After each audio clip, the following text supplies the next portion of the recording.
এই হাতটি এখন আর কারো কাছে অজানা কিছু নয়।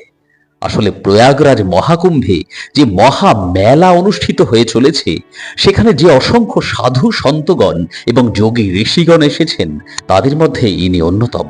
আসলে সনাতন হিন্দু ধর্মে বিভিন্ন রকমের তপস্যার রীতি আছে।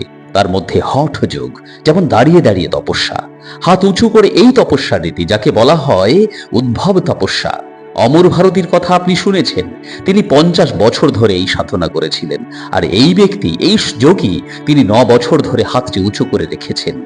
আসলে ঈশ্বরকে উদ্দেশ্য করে তিনি সমর্পণ করে দিয়েছেন তার দেহের এই অঙ্গখানি। বিষয়টি কি জানেন তো?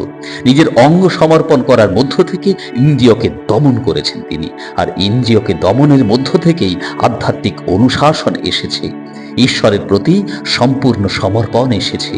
এই যোগী আসলে বিশ্বের কল্যাণের জন্য, পৃথিবীর সমস্ত মানুষের ভালোর জন্য এই এমন কঠিন তপস্যা করে চলেছেন। কেমন লাগলো আপনার? এই যোগীকে জানাতে ভুলবেন না।